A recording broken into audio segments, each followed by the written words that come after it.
Olá, eu sou a professora Elaine Borges e estamos dando início a mais uma aula do nosso curso de Prática Penal, módulo 2, Solucionando Questões Práticas. Meus alunos, eu quero frisar nesta aula que como o meu objetivo é suprir todas as suas dificuldades, ministrando um curso que realmente faça com que o aluno consiga desenvolver de forma correta todos os pontos exigidos da prova prático-profissional da segunda fase do Exame Unificado da OAB, elaborei este módulo solucionando questões práticas, visando prepará-los de forma rápida e eficaz para responder a todas as questões práticas da prova. Minha meta neste curso, de uma forma geral e inclusive nestas aulas, como você já sabe, é aplicar o direito material e processual na resposta da questão prática. Isto é, acompanhe em sua tela.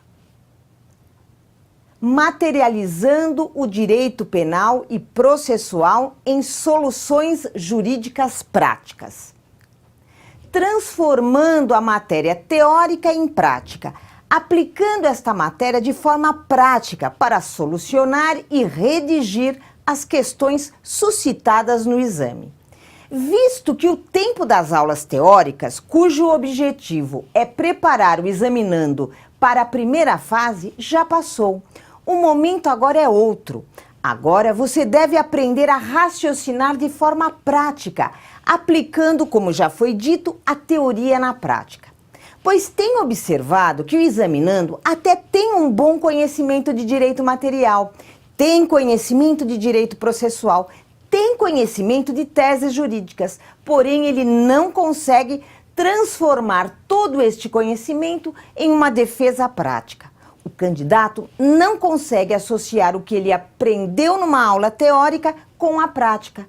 Até porque, como você já percebeu, através de nossas aulas, teoria é teoria e prática é sinônimo de militância. Porque, na verdade, o que falta na maioria das vezes para o aluno é experiência, vivência na área penal, para aplicar a teoria na prática. Atualmente, muitos examinandos reclamam que a prova está mais difícil. Não é verdade. A prova está extremamente prática, inclusive com relação às questões. Hoje, tudo que é suscitado na prova vem de situações práticas que o examinando vai enfrentar no dia a dia da advocacia.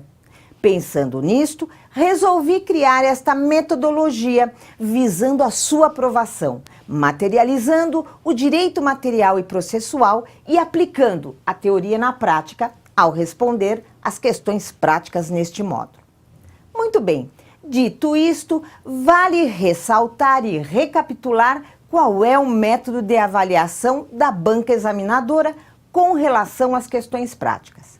Preste bem atenção. São analisados 3 pontos importantes com relação à resposta dada pelo examinando.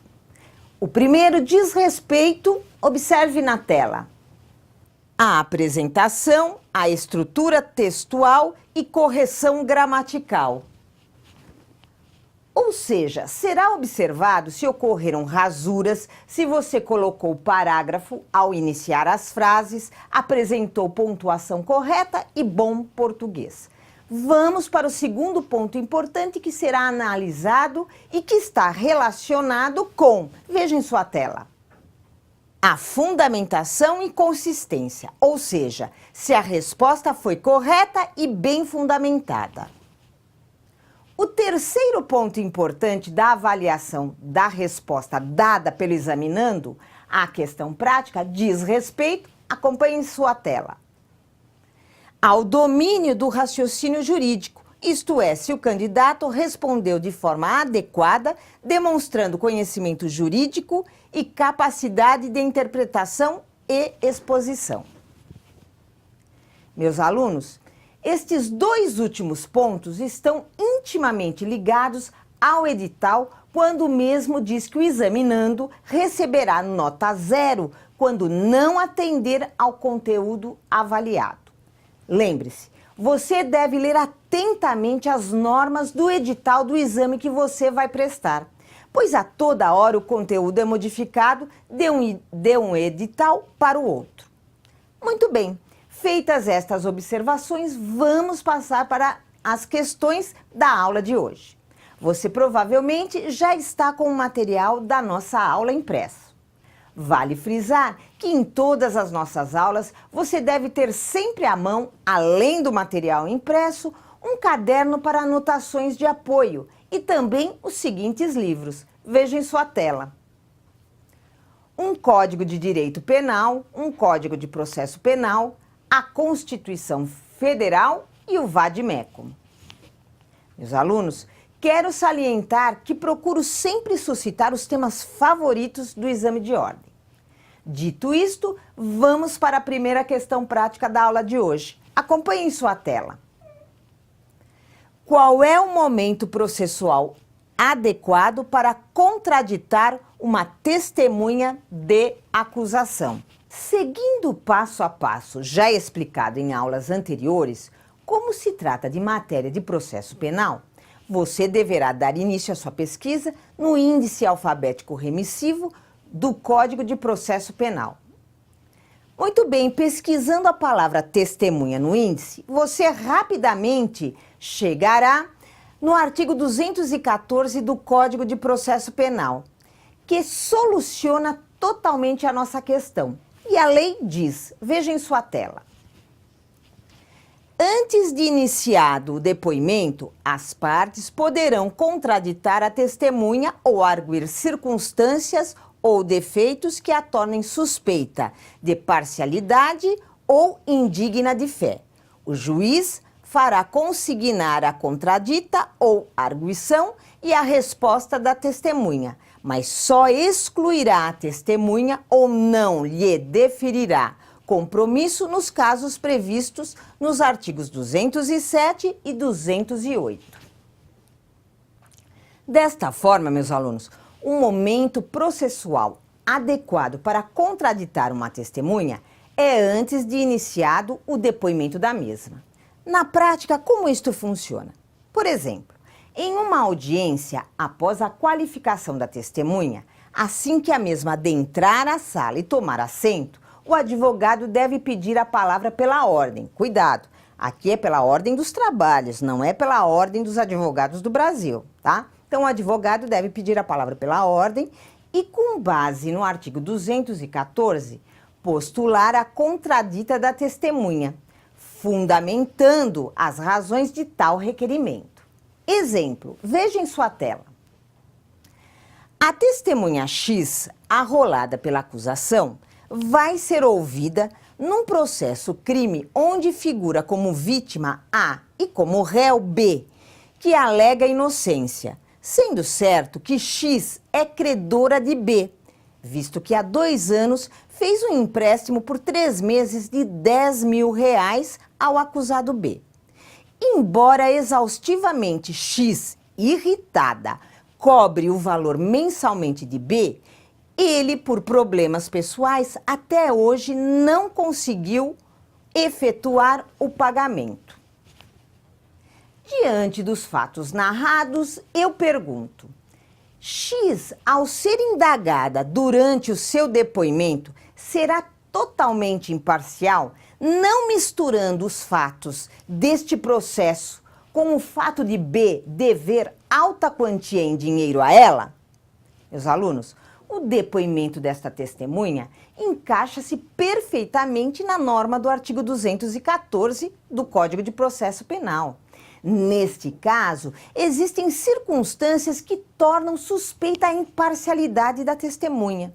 Assim, o advogado deve contraditar a testemunha antes de seu depoimento.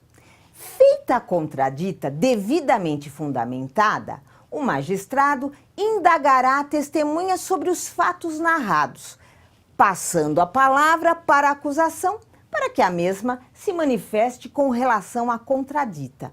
E depois o juiz decidirá a questão, fazendo que tudo fique consignado no termo da audiência. A contradita é importante porque a testemunha contraditada terá o seu depoimento colhido prestando compromisso de dizer a verdade na forma da lei, inclusive podendo ser processada por falso testemunho, caso venha infringir as normas do artigo 342 do Código Penal, que diz, veja em sua tela: fazer afirmação falsa ou negar ou calar a verdade como testemunha, perito, contador, tradutor, intérprete, em processo judicial ou administrativo, inquérito policial ou em juízo arbitral. Pena, reclusão de 2 a 4 anos e multa. Parágrafo 1º. As penas aumentam-se de 1/6 a 1/3 se o crime é praticado mediante suborno ou se cometido com o fim de obter prova destinada a produzir efeito em processo penal ou em processo civil em que for parte entidade da administração pública, direta ou indireta. Parágrafo 2º. O fato deixa de ser punível se antes da sentença, no processo em que ocorreu o ilícito, o agente se retrata ou declara a verdade. Assim, uma vez contraditada, a testemunha vai pensar 2 vezes ao dar o seu depoimento, trazendo para os autos apenas a verdade. Porém, lembre-se, para as pessoas consignadas nos artigos 207 e 208 do Código de Processo Penal, o juiz poderá excluir a testemunha ou não lhe deferir compromisso, sendo a testemunha ouvida como informante ou declarante. Feitas estas explicações, vamos redigir a resposta desta questão prática. Você deve utilizar agora as folhas que simulam as laudas da prova. Veja em sua tela. Essa aqui é a folha da sua prova, tá? Toda vez que você for dar início a uma questão prática, ao contrário da peça prático-profissional, que o parágrafo é na margem central, na questão prática, o parágrafo é de aproximadamente 2 dedos da margem esquerda, tá? Então, mais ou menos 2 dedos é o parágrafo que você vai utilizar para começar a redigir a sua questão prática, tá? Então, vamos lá. Eu vou ditar. Tome nota. Parágrafo, ó, vai começar aqui mais ou menos, ó. Parágrafo. Com relação à indagação da presente questão, vírgula, de acordo com o artigo 214 do Código de Processo Penal, Código de Processo Penal coloca tudo por extenso e com a primeira letra maiúscula do Código de Processo Penal, vírgula, após a qualificação da testemunha e antes de iniciado o depoimento, a parte poderá contraditar a testemunha ou arguir circunstâncias ou defeitos, vírgula, que a tornem suspeita de parcialidade ou indigna de fé. Suspeita de parcialidade ou indigna de fé. Ponto, parágrafo, sem pular linha, tá? Começa aqui, ó. Você vai começar aqui, ó. Vai até o final, assim, né? Normal.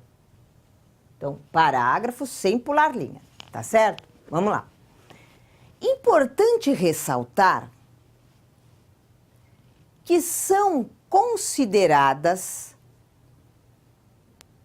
testemunhas suspeitas de parcialidade ou indignas de fé, vírgula, aquelas que por alguma razão, têm como objetivo prejudicar, vírgula, o acusado ou a vítima, vírgula. Como, por exemplo, testemunha que é credora do acusado,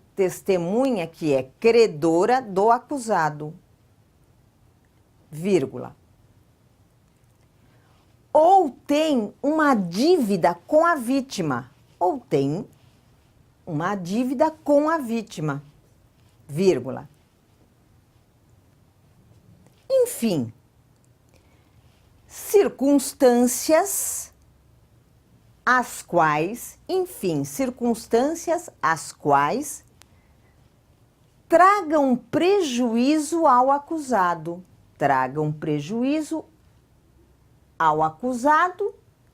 vírgula, ou mesmo a vítima, vírgula.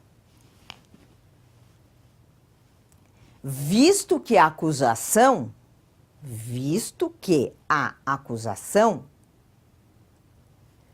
também poderá contraditar testemunhas, vírgula, quando a situação exigir, ponto. Sem pular linha, não pule linha, parágrafo, ó, de 2 dedos. Vamos lá. Diz a lei que o juiz fará consignar a contradita ou a arguição e a resposta da testemunha, vírgula. Mas só excluirá a mesma ou não lhe deferirá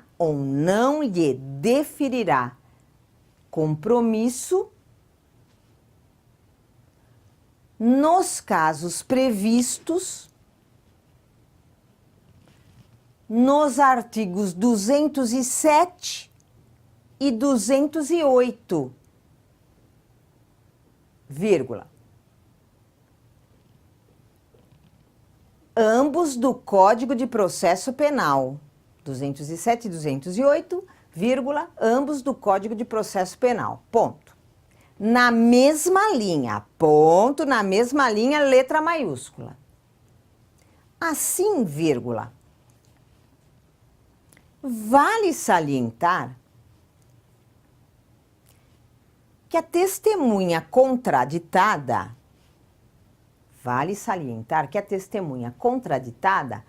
terá seu depoimento colhido, vírgula,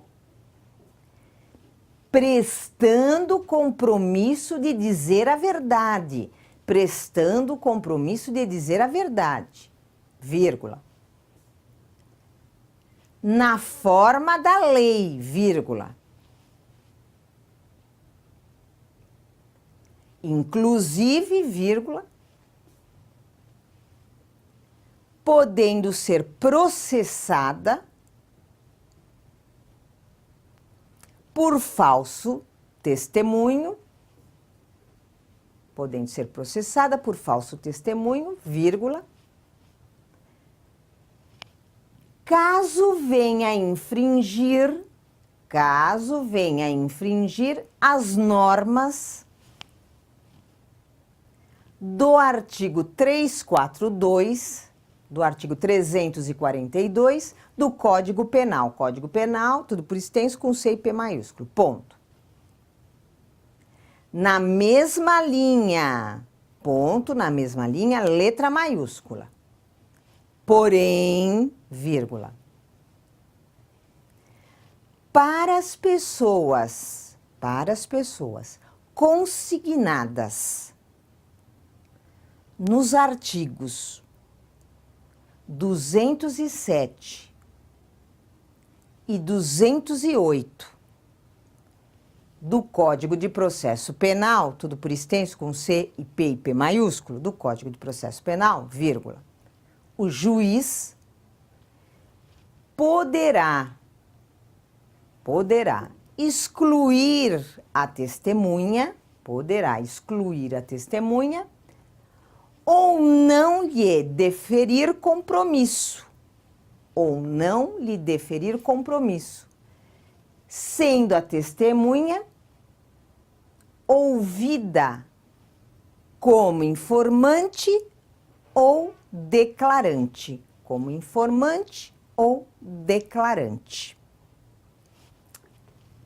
Meus alunos, prestem atenção. Esta resposta já foi concluída, mas só para que você saiba quem são as pessoas dos artigos 207 e 208 do CPP, observe em sua tela. São proibidas de depor as pessoas que, em razão de função, ministério, ofício ou profissão, devam guardar segredo, salvo se desobrigadas pela parte interessada, quiserem dar o seu testemunho. Agora, vamos para o artigo 208 do CPP. Veja na tela. Não se deferirá o compromisso a que alude o artigo 203 aos doentes e deficientes mentais e aos menores de 14 anos, nem às pessoas a que se refere o artigo 206. Continue vendo em sua tela. Artigo 206 do Código de Processo Penal. A testemunha não poderá eximir-se da obrigação de depor. Poderão, entretanto, recusar-se a fazê-lo o ascendente, o descendente, o afim em linha reta, o cônjuge, ainda que desquitado, o irmão e o pai, a mãe ou o filho adotivo do acusado, salvo quando não for possível, por outro modo, obter-se ou integrar-se à prova do fato e de suas circunstâncias. Muito bem. Presta atenção só numa questão importante aqui. Quando a testemunha ela é ouvida como informante ou declarante, ela não presta compromisso de dizer a verdade. Então, por exemplo, o pai do réu não presta compromisso de dizer a verdade. Ele pode mentir em favor do réu? Até pode, porque ele não vai ser processado por falso testemunho, tá? Por quê? Porque ele é ouvido como informante ou declarante. Claro que também, de certa forma, o depoimento de quem não presta compromisso de dizer a verdade, ele perde a força, né? Não perde totalmente, mas perde a força, até porque a pessoa não é punida por lei se mentir no depoimento, tá? O mais importante é que você saiba quais são as pessoas que não prestam compromisso de dizer a verdade e que elas são ouvidas como declarantes ou informantes. Já a testemunha que é ouvida prestando compromisso de dizer a verdade, ela é chamada de depoente, né? Porque ela presta o compromisso de dizer a verdade. E se mentir, pode ser processada pelo crime de falso testemunho. E por que a contradita ela é importante?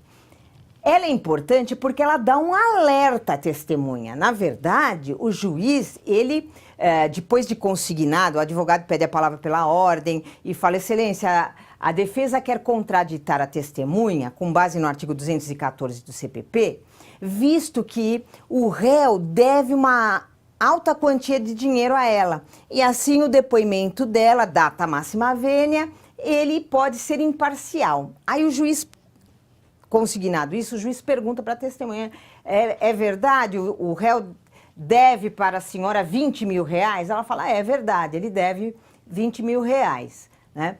Aí a acusação pode se manifestar sobre essa contradita. O juiz, então, ele consigna tudo na ata da audiência ou no termo da audiência e avisa a testemunha. Olha, a senhora está aqui sendo ouvida com o compromisso de dizer a verdade. Caso a senhora venha a mentir, a senhora poderá ser até processada pelo crime de falso testemunho. Então isso é importante, por quê? Porque a testemunha realmente ela vai pensar duas vezes. Se ela estava com a intenção de prejudicar o réu, agora ele vai ver, né? Ele está me devendo 20 mil reais, eu estou cobrando, faz anos que eu venho esperando ele pagar essa dívida, agora ele me paga, porque eu vou falar mal dele aqui, vou omitir fatos ou vou mentir fatos. Se ela estiver pensando isso, no momento que o juiz fala de forma firme que ela pode ser punida dentro das normas legais, ela vai pensar duas vezes, vai falar, bom, então não vamos misturar as coisas. A testemunha pensa, não vamos misturar as coisas, uma coisa ela está me devendo, ela vai ter que me pagar no momento oportuno e certo. Aqui eu tenho que falar a verdade. Então, a contradita, ela é uma arma poderosa, tanto para a defesa quanto para a acusação. Porque vamos pensar que a vítima seja devedora da testemunha. A testemunha pode pensar da mesma forma, quer saber? Eu vou facilitar a vida do réu. Porque assim essa vítima aí, essa vítima que me deve dinheiro, ela vai ver o que é bom para a tosse agora, né? E vou prejudicá-la. A acusação pode contraditar. E da mesma forma o juiz vai falar com a testemunha. Então ela vai pensar duas vezes, falando, não, deixa eu falar a verdade porque eu posso ser processada. Então essa questão da contradita ela é muito importante, tá ok? Muito bem. Feitas estas observações, acabamos de responder a nossa primeira questão prática. E como já te conheço bem, tenho certeza que você está pensando, mas professora Elaine, como no dia do exame eu vou colocar tudo isto no espaço destinado para responder a questão prática? Lembre-se, em aula, procuro sempre dar um máximo de informações para que você tenha um bom conhecimento jurídico no dia do exame. Porém, conto com seu bom senso para administrar o espaço, respondendo à questão prática com todos os fundamentos exigidos pela OAB dentro do espaço permitido, sem ultrapassar as margens direita e esquerda, nem a linha do cabeçalho ou do rodapé. Por esta razão que é tão importante você refazer as questões dadas em aula, nas folhas que simulam as laudas da prova, já se adaptando ao número de linhas permitidos para redigir a sua resposta prática. Ok, vamos agora para a próxima questão prática. Acompanhe em sua tela.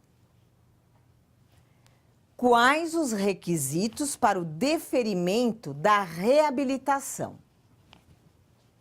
Para responder a esta questão, basta pesquisar a matéria no Código Penal, no índice alfabético remissivo, pelo tema reabilitação e rapidamente você encontrará a resposta. Muito bem, a reabilitação está prevista nos artigos 93 até 95 do Código Penal. Meus alunos, o primeiro ponto importante com relação a esta questão é que o requerimento de reabilitação é feito para o juiz que condenou o réu e não para o juiz da vara das execuções criminais. Este aspecto é muito importante, porque a maioria pensa que como este requerimento é feito após o cumprimento da pena, que o juiz competente seria o da vara das execuções criminais. Reprovado! O juiz competente para analisar este requerimento é o juiz da vara que condenou o réu. No artigo 94, caput, incisos 1, 2 e 3 do Código Penal, encontramos os requisitos para a obtenção da reabilitação. Vejamos este artigo por partes. Primeiro, o caput. Observe em sua tela.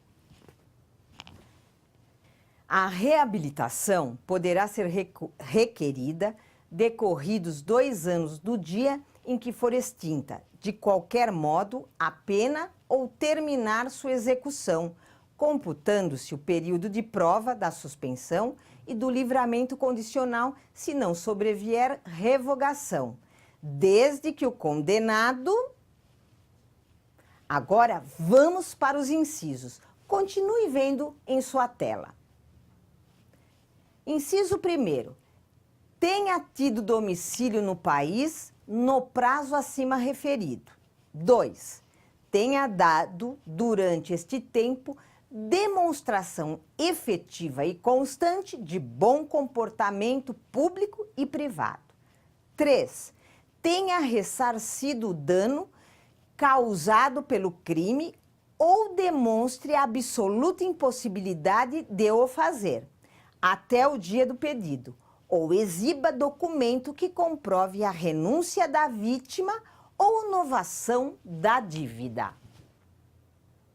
Desta forma, meus alunos, são requisitos para a obtenção da reabilitação. 1. Decurso de 2 anos a partir da data que foi extinta, de qualquer modo, a pena imposta. 2. Tenha domicílio certo no país no prazo referido. 3. Tenha dado durante este tempo, isto é, 2 anos, a partir da data da extinção da pena, demonstração efetiva e constante de bom comportamento público e privado. E 4. Tenha ressarcido o dano causado pelo crime ou demonstrado a absoluta impossibilidade de o fazer, até o dia do pedido, ou exiba documento que comprove a renúncia da vítima ou a novação da dívida. Importante notar, meus alunos, que da decisão que defere a reabilitação, cabe recurso ex officio para o magistrado.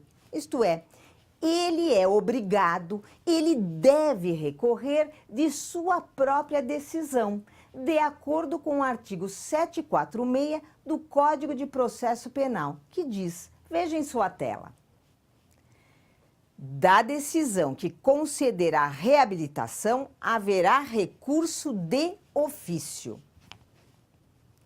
Já para o Ministério Público, cabe apelação. Agora, se o requerimento for indeferido, cabe apelação para a defesa com fulcro no artigo 593, inciso número 2 do Código de Processo Penal. E, neste caso, não há recurso de ofício por parte do juiz. Muito bem, feita esta explicação, vamos para a redação da questão. Você deve, como sempre, utilizar agora as folhas que simulam as laudas da prova. Veja aqui, ó, na lousa. Essa aqui, como você já sabe, já fizemos isso na questão anterior, essa aqui é a folha da sua prova. Você deve sempre começar a resposta da questão prática com um parágrafo de aproximadamente 2 dedos, mais ou menos aqui. Começa aqui, vai até a margem direita, chega, vai e volta, tá ok? Vamos lá. Vou ditar a resposta dessa nossa segunda questão prática. Tome nota. Parágrafo.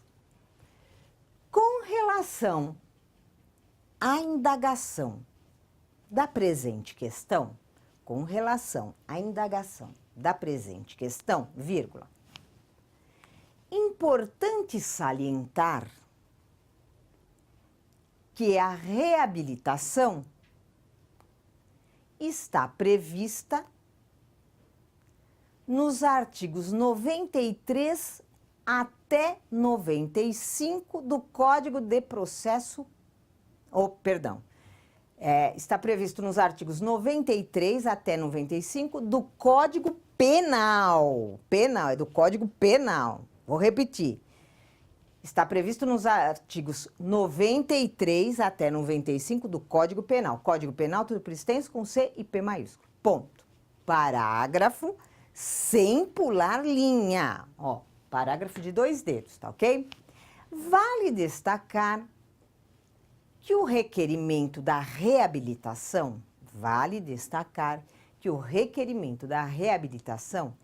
é dirigido ao juiz que condenou o réu e não e não ao juiz, agora tudo com a primeira letra maiúscula, da vara das execuções penais, vara, execuções penais, tudo com a primeira letra maiúscula. Ponto. Parágrafo sem pular linha, ó, parágrafo de 2 dedos. Os requisitos para o condenado, os requisitos para o condenado que já cumpriu sua pena, requerer a sua reabilitação, vírgula, de acordo com o artigo 94, vírgula, de acordo com o artigo 94, olha aqui, ó, vírgula, caput, entre aspas. Lembrando que palavras que não façam parte da língua portuguesa, sempre entre aspas. Palavras em latim não levam acento nem hífen, e isso também vale para a resposta da questão prática, porque latim é latim, quer em peça prático profissional, quer na resposta das questões práticas, tá ok? Então vamos lá. Caput, entre aspas, vírgula, incisos 1, tudo em romano agora, 1, vírgula, 2 e 3, vírgula, do Código Penal, tudo por extenso, com C e P maiúsculo, vírgula. São os seguintes, 2 pontos. Vai na sequência, ó, 2 pontos, tá aqui, né? Tal, 2 pontos, vai na sequência, continua, normal, tá? 2 pontos. Decurso de 2 anos, vírgula, a partir da data que foi extinta, vírgula, de qualquer modo, vírgula, que foi extinta, vírgula, de qualquer modo, vírgula, a pena imposta, vírgula, tenha domicílio certo no país, no prazo já referido, vírgula. Tenha dado, vírgula, durante este tempo, vírgula, demonstração efetiva e constante, de bom comportamento público e privado, e tenha ressarcido o dano causado pelo crime ou demonstrado absoluta impossibilidade de o fazer, vírgula, até o dia do pedido, vírgula, ou exiba documento que comprove a renúncia da vítima ou novação da dívida. Ponto. Parágrafo, ó, de 2 dedos, sem pular linha. Uma vez cumpridos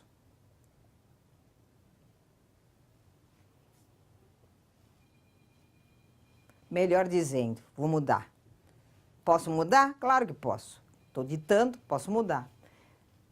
Uma vez cumpridas todas as exigências legais, o requerente terá sua postulação de reabilitação deferida pelo magistrado. O magistrado coloca com M maiúsculo. Deferida pelo magistrado competente, vírgula, que neste caso deverá recorrer de ofício, vírgula, de sua própria decisão, vírgula. Então, só quando ele defere é que ele recorre de ofício, tá? De sua própria decisão, vírgula, de acordo com o artigo 746, vírgula, do Código de Processo Penal. Código de Processo Penal, tudo por extenso, com C e P maiúsculos. Do Código de Processo Penal. Ponto final. Meus alunos, acabamos de cumprir o nosso objetivo desta aula. Respondemos a 2 excelentes questões práticas. Refaça cada uma das questões suscitadas hoje, sem olhar a resposta, seguindo passo a passo, ensinado em nossas aulas, e veja se consegue chegar nas mesmas respostas. Você agora vai receber 2 novas questões para solucioná-las, seguindo as orientações ministradas em aula. Depois, você deve encaminhá-las para a correção. Você também está recebendo as questões ministradas na aula de hoje, totalmente digitadas, para sanar eventuais dúvidas que possam ter ocorrido durante a aula. Bom estudo e até a nossa próxima aula!